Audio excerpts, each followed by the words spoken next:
Hello, welcome back to my channel.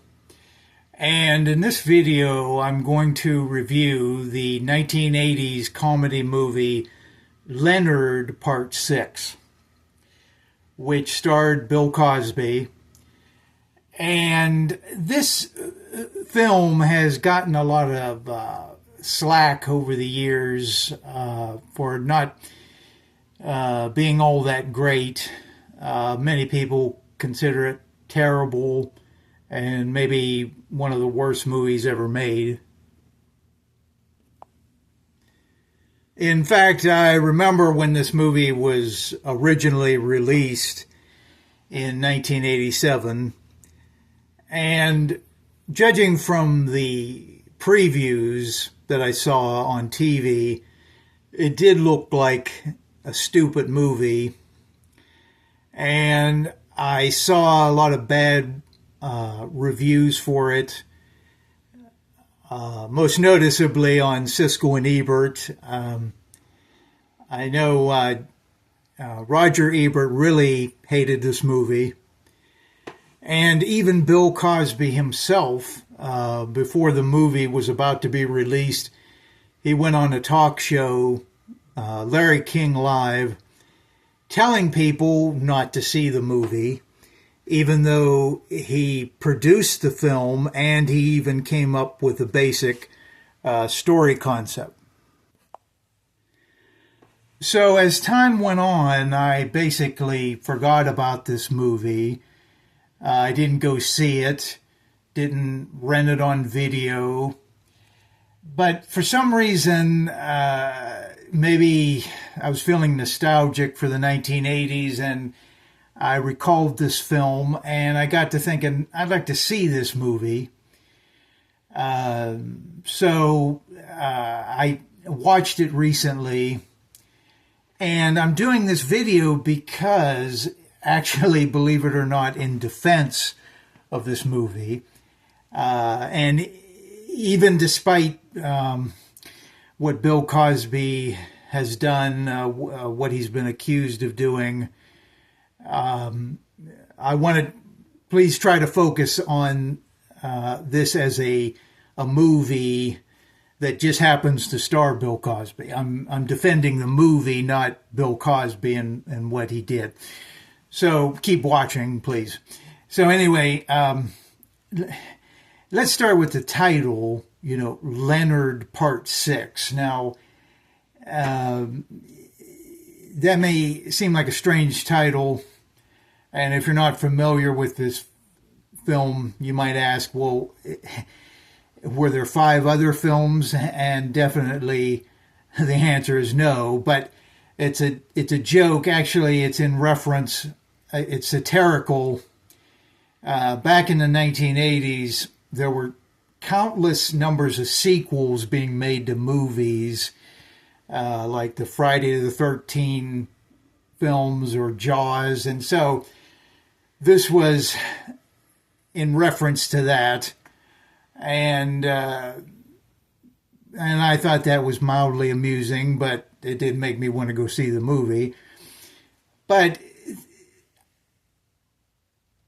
I watched the film, and actually, all in all, it's not that bad, and certainly not as bad as it's been made out to be.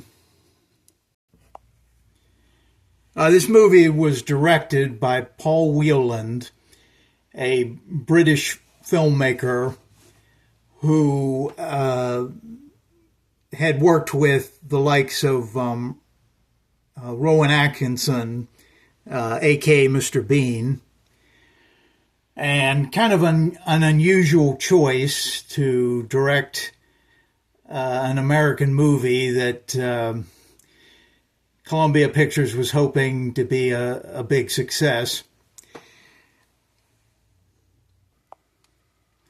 The movie cost $24 million to produce, which doesn't seem like a whole lot by today's standards, but that was quite a bit back in the 1980s, especially for a movie that's basically a comedy. But that was indicative of the 1980s. this idea of throwing a lot of money at something to try to make it appear bigger and better and something that maybe it isn't. And there were other comedy disasters that a lot of money was spent on, like most noticeably a movie called Ishtar, co-starring Warren Beatty and Dustin Hoffman. Now, Leonard Part 6 actually has some impressive co-stars, most noticeably Gloria Foster, who plays the main villain in the story, Medusa. She was an accomplished stage actress, and also Moses Gunn, longtime veteran of film and stage. And it also featured Victoria Rowell, who plays the main character's daughter.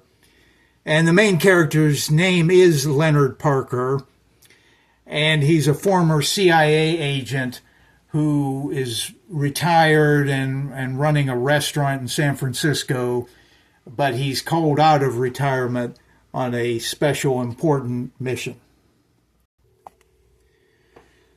The plot of the movie is about a crazy vegetarian woman, Medusa, who has the means and power to psychologically control animals to attack human beings as a weapon, and her ultimate goal is to return the world over to animal kind and thus eliminating human beings. Now, that concept in itself, I think, is rather creative, actually. Not something you necessarily expect from the mind of Bill Cosby, but nevertheless, it's done in a plausible way, even though it's a comedy and it's meant to be sort of silly. I think the movie is well directed by Paul Whelan. I particularly like the look of the movie, the direction, and the core basic look of the film. Now, it may sound silly to say, but I think this is a misunderstood film because it was released during the holidays of 1987, after Thanksgiving. Actually, the release date was the 18th of December.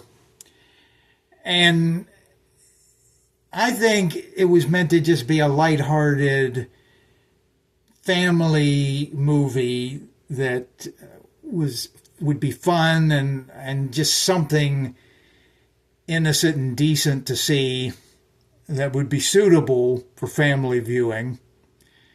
Unfortunately, because it tanked at the box office, and then it goes to video and people just rent it out of curiosity at any particular time of the year, it loses some of its initial holiday fervor.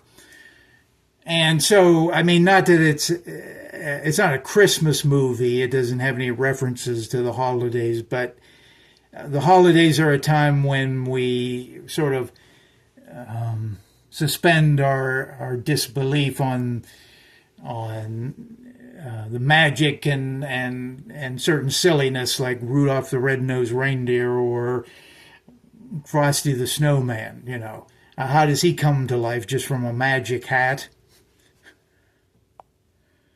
And so I think this film deserves a second chance. I had just recently seen it after 40 years of dissing the film. And even despite, it starring Bill Cosby, if you can overlook that, You know, you may enjoy it. So it's worth giving it a chance or a revisit. So this concludes my review of Leonard Part 6 from 1987. Thank you for watching. Goodbye.